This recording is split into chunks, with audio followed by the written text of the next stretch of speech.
We are going to shift gears right now because today is the year anniversary of the Francis Scott Key Bridge in Baltimore, Maryland, and they are holding a press conference this morning from Baltimore. We're going to go to that right now here on WCNC Plus.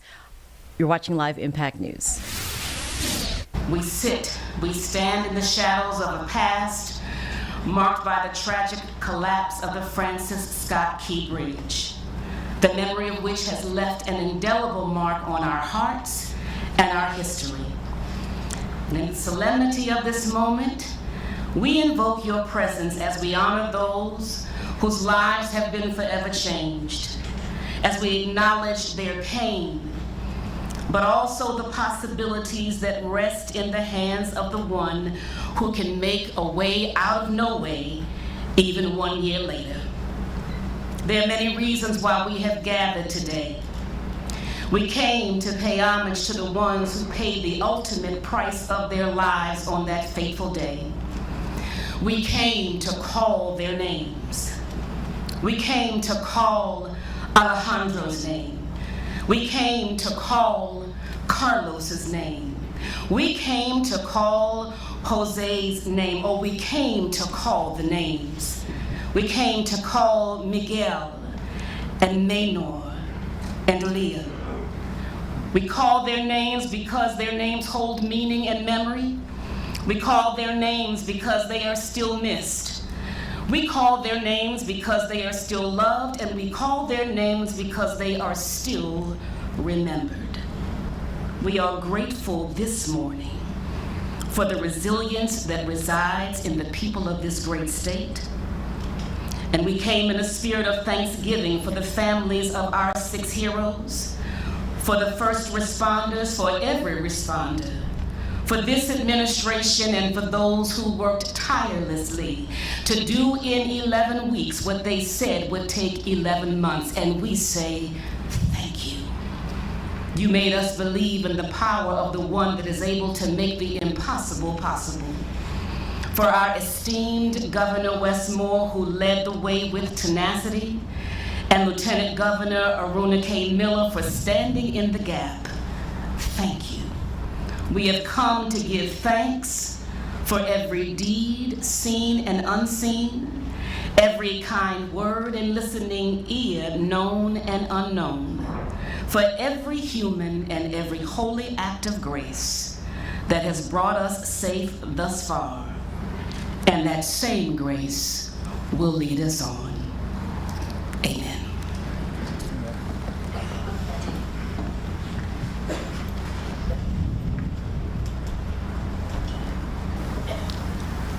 Ladies and gentlemen, Secretary Paul Wiedefeld.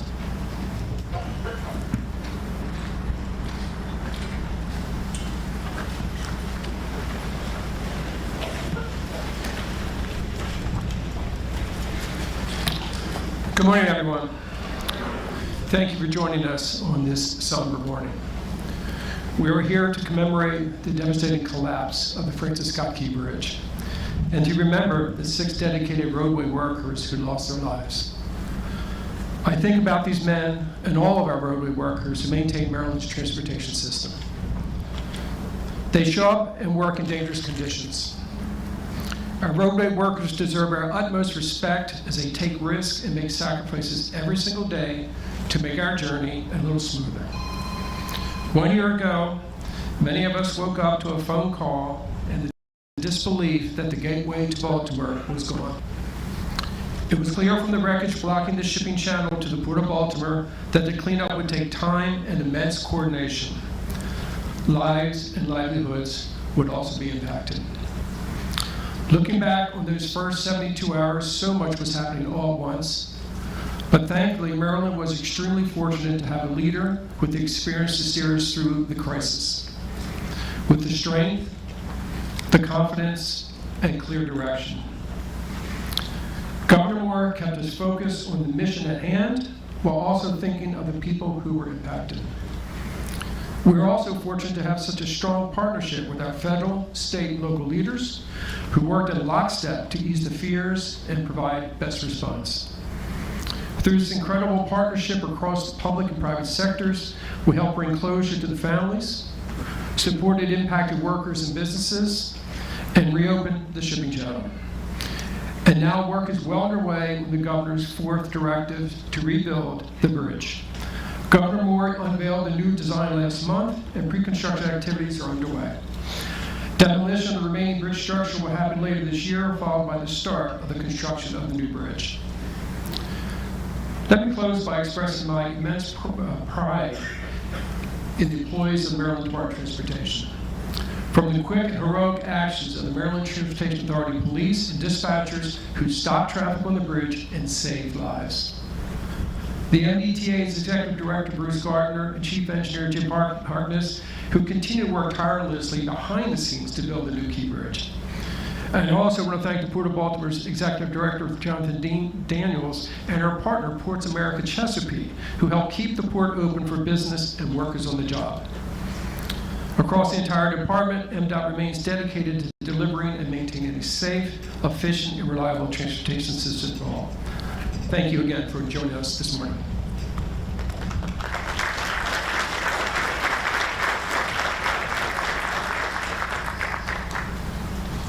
Ladies and gentlemen, Governor Wes Moore.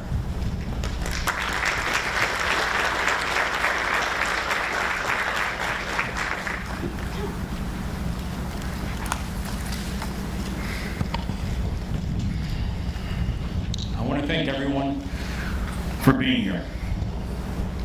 From the families, to our elected officials, to our first responders, to our military personnel, to our labor leaders, to our esteemed guests, including the Mexican ambassador.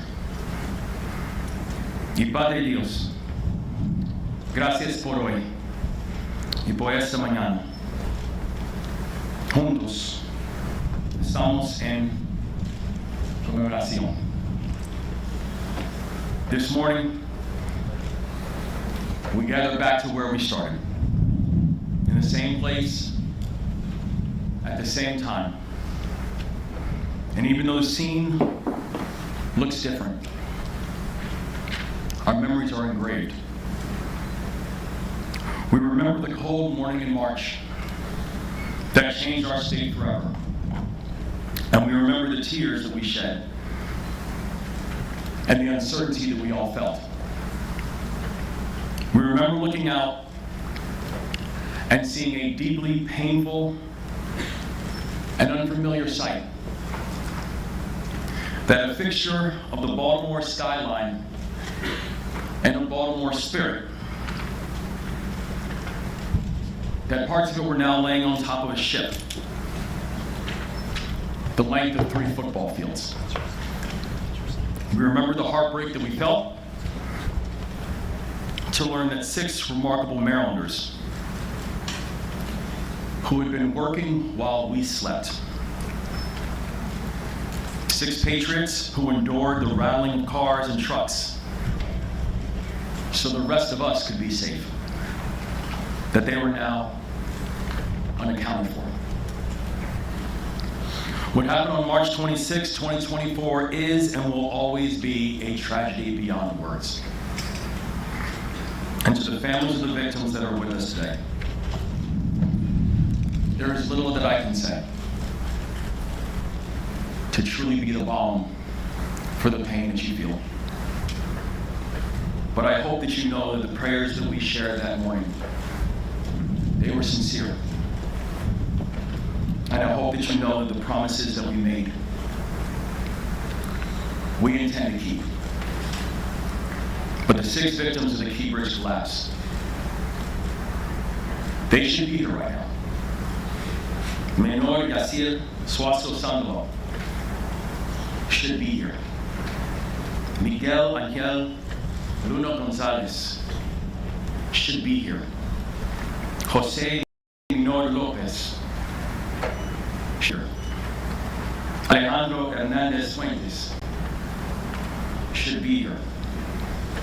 Dorleon Ronial Castillo Cabrera should be here. Carlos Daniel Hernandez should be here. we continue to pray for them and their loved ones. No pasa un día sin que estemos pensando en todos ustedes.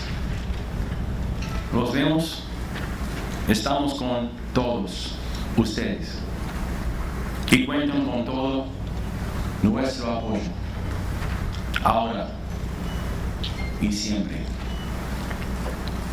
But we don't just look back on March 26th and remember the horror, we also remember the heroism. Because in the face of one of the worst tragedies in our state's history, Marylanders did what we always do. Marylanders stepped up. Our first responders, who didn't ask who was on the bridge before they dove into the water.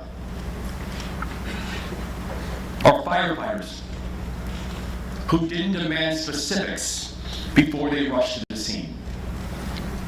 Our officers who didn't ask for instructions before they put their bodies in the way of traffic to keep drivers from meeting a fatal journey in the black of night.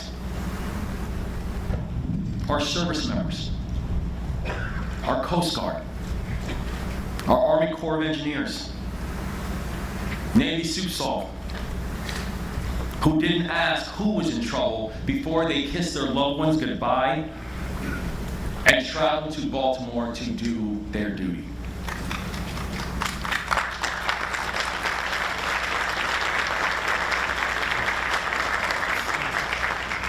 The private sector rallied, the General Assembly rallied, leaders at local and state and federal levels rallied, our unified command rallied. We laid out 4 objectives that morning. And together, and with God's grace, we brought closure to the families, supported our people, and cleared the channel in 11 weeks when people said it would take 11 months. There were no guarantees that we would succeed. But that was not going to stop us in getting the work done. The steel was so mangled that one small misstep could set us back weeks or months. The debris was so sharp and so difficult to navigate that every single rescue operation that took place ran the risk of incurring another casualty. The devastation was so vast that we didn't know whether we could ever reunite the families with the ones that they lost. The economic impacts were so wide-ranging that Marylanders might have not just seen their jobs disappear, but they might have seen their jobs never return. And one of the most important ports in this entire country had the risk of losing partners permanently. But we did not let the what-ifs stop us from doing our work and from staying the course. We led with humanity. We set big goals, and we put together a plan to achieve them. And we stayed united, always, and led from the front. I believe that is what it means to be Maryland tough and Baltimore strong.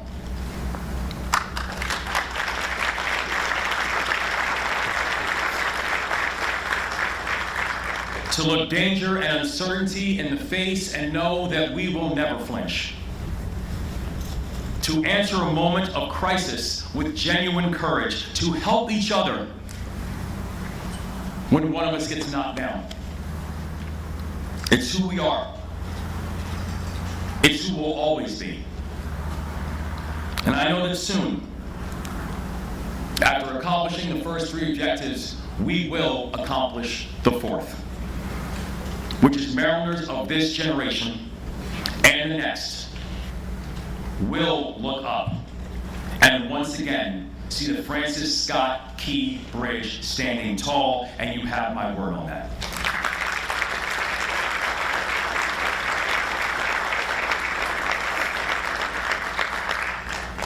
May God continue to watch over our victims and their families.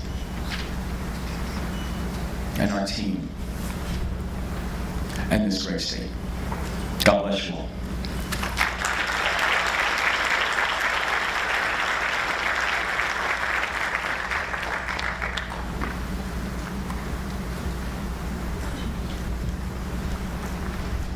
You're watching live Impact News on WCNC Plus.